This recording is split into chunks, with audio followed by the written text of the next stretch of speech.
My little sweet pea quilt is only a small throw size, so it's just 60 by 60 inches. So 4 yards of just regular width, 42-inch to 44-inch width fabric will be enough to make the quilt back. So I just thought I'd show you real quickly today how I'm going to go about preparing the quilt back for the little sweet pea quilt. So the first thing we're going to want to do is cut off all of the selvage edges, because we are going to be sewing 2 pieces of this 4-yard piece together. I could cut it in half first, or I could cut off my selvages first. What I like to do is just cut the selvages first. It's already folded double, so I'm just going to leave it folded double, and I'm going to start with that folded side.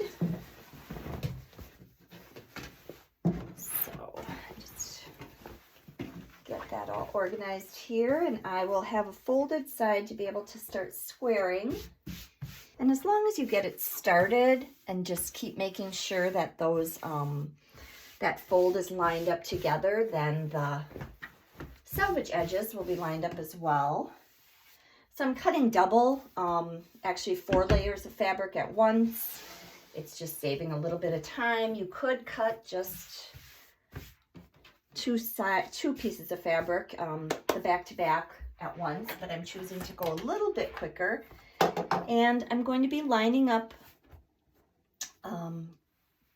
one of the horizontal lines on my ruler. I'm just going to move this up a bit to make sure you can see it. I'm going to be lining up one of the horizontal lines on my ruler to the folded edge of the folded edge that I have layered here. And then I'm just going to go ahead and move it over enough from the selvage to make sure that I'm getting all of it. Sometimes those selvage edges can be different on the back, so you want to make sure that you're cutting all of it off. So I'm not moving it over too far, maybe just 1/8 of an inch or so. And then going ahead and making sure that my ruler is steady. And that's what I love about this Omni-Grip ruler. It really does do a good job of holding to your fabric. I have to apply pressure, but it also kind of helps me along with that. So you can just start going ahead and cutting off that selvage edge. I always like to save these. I think I'm going to use them for something someday, but if nothing else, I at least have the name of the fabric. I have colors that could be used to coordinate with this fabric. So I don't know, it's probably the hoarder in me, but I like to save these selvage edges after I cut them off. I have a whole little basket of selvage edges that I have hoarded in my quilting room. So again, just keeping sure that that folded side is even, and then your selvage edges will be even as well. And now you have a straight edge to measure up against, because you were squared up with the fold at the bottom. So you can just keep cutting along that selvage edge. Line up the edge of your ruler with the pieces that you had cut already, and you can keep going and making sure that it's squared away.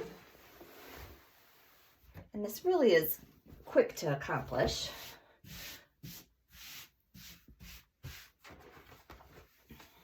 Again, I'm making sure that, I'm going to move it up a little bit to make sure you can see it good too. I'm making sure that I'm lining the ruler up with this already cut edge right here. And that's how I know I'm going straight.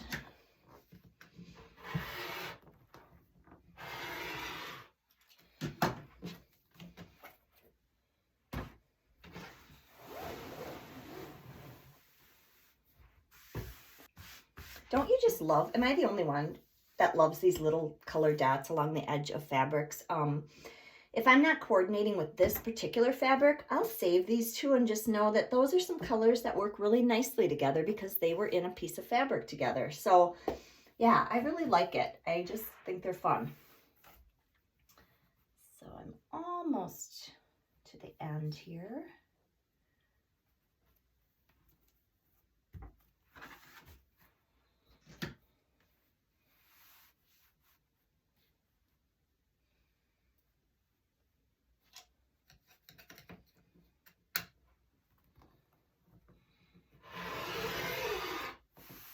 last little bit, I can just slide my ruler up and line up along that cut edge and finish it up, just like that. And this is going to go in my basket.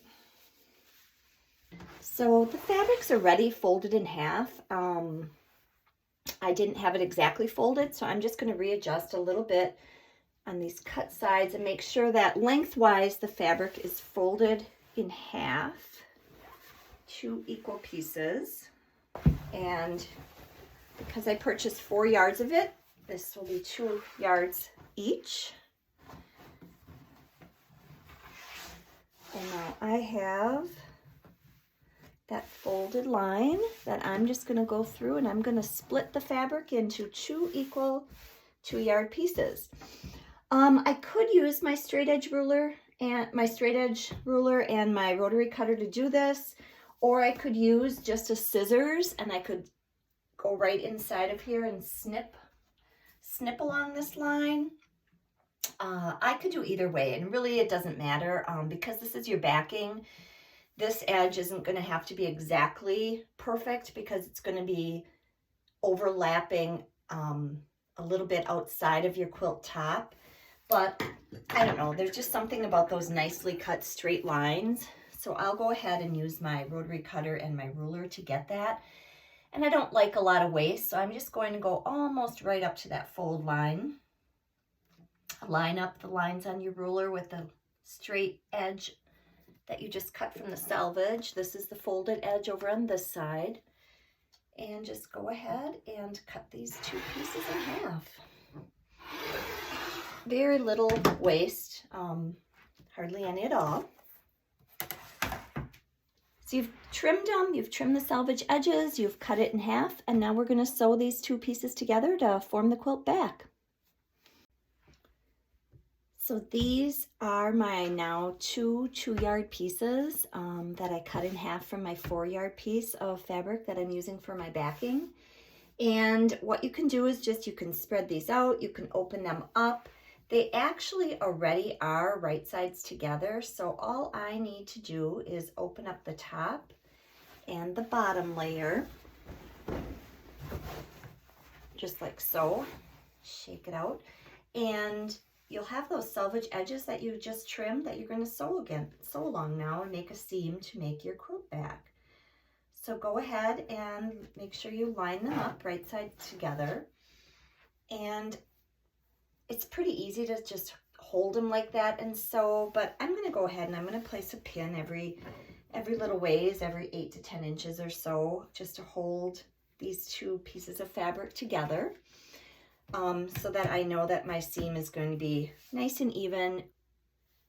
And actually, I like to use about a 1/2 inch seam on the quilt backs. I just like to keep it a little bit wider so that when the quilt's being used, being washed, whatnot, you just have a little bit of a wider seam here. So just me, you can go 1/4 inch, 1/2 inch. I just choose to go a 1/2 inch because I know I have plenty of room on the outside for the width of the quilt back. So go ahead and place your pins all the way along this seam then, and then you're ready to stitch it together.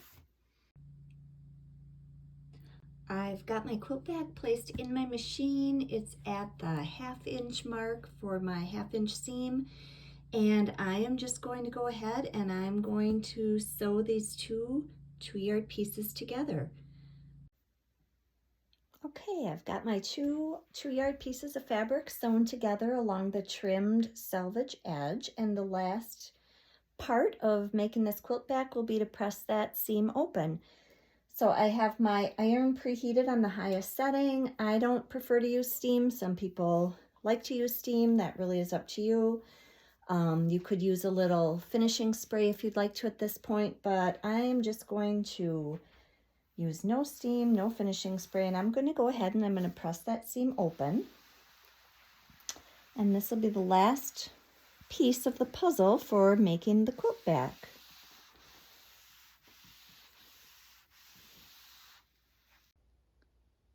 So I just wanted to show you real quickly the nice big size quilt back I have. I have it laid out on the floor here for my 60-inch square quilt that I'm going to be using it on. because the quilt back was originally 4 yards and I cut it in half, it's now 2 yards long, so about 72 inches. And we just trimmed off the selvage edges, so it is 2 42-inch pieces sewn together, so it's about 84 inches wide, about 72 inches long. My quilt is only 60 by 60, and I like to have my quilt backing extend about 3 to 4 inches beyond the quilt top when I'm quilting it together and basting it. That way I like to have a little bit of wiggle room in case I don't have things lined up exactly. When you're quilting, you never know if things shift just a little bit on you. So I'm probably going to be trimming this big 72 by 84 inch piece down before I quilt. And I like to have the seam going right up the middle. So I'm going to be using that horizontal seam, and as you can see, it was such a random print. It really didn't matter that I didn't match up those designs together. I think it looks great. I really chose this print because of the little pink lines that it has within it and the mostly cream background with a little taupe. I'll show you my sweet pea quilt one more time that it's going to get quilted to, just so you can see why I chose this back. You might love it or you might hate it. I don't know, but it's the one that I had in my head, and I think once you get something stuck in your head that you want to use, it's hard to come up with a different alternative when you can't find it. So I'm so excited I was able to. So this is just another view of my sweet pea quilt that I'm going to be using the quilt back on that I just prepared. I think they're going to look great together, and I can't wait to get quilted on this. And this will be my afternoon today. Hope this has helped you how to make a quilt backing. It's really simple, but if you've never made one before, it might just be a little thinking through to do. I hope this video helps you. Have a great day.